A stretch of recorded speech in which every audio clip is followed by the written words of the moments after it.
How do you create and stick to good, healthy habits when you're a busy working mom? You have to prioritize it. Health has to be more important than even your career, than even your family. And you might say, there's no way I can't do that. But think about this. In my list of priorities in my whole life, no matter what ages my kids were, I prioritized health over everything except 2 items. And those 2 items that are even more important will help you to understand why health is so important. The first one is safety. If you knew someone who was in an unsafe situation, they were in a relationship with someone who was abusing them physically, and they were at risk of being harmed, and so were their children, you would say you have to get out of that situation as soon as possible. Go to a shelter, something. You have to change your situation. You would tell that person that.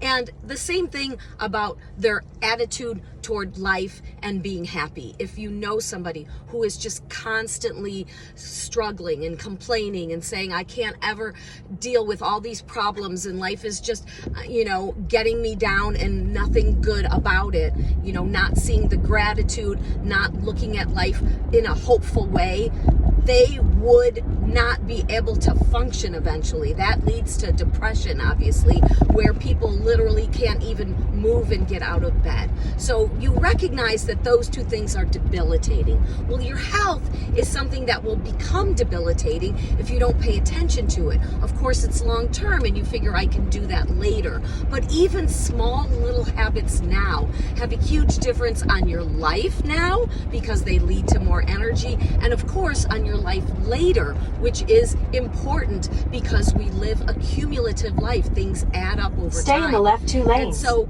how do you prioritize your health when you have so many demands on your time? Well, that's exactly it. You have to recognize that sticking to habits and prioritizing yourself over others when it comes to your health is not selfish. It's being a great role model for your children. So let's say, for instance, you want to go to the gym. Do you go to the gym instead of picking your child up from school? No, of course not. You have to be there to pick your child up. But after school, your child wants to go have a play date with a friend and you say, no, I was planning to go to the gym. I didn't get there today.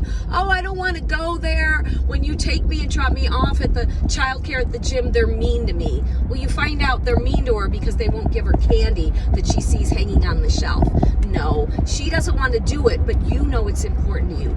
You prioritize your health and go to the gym and eat healthy and do all the other things that show your child health is a priority.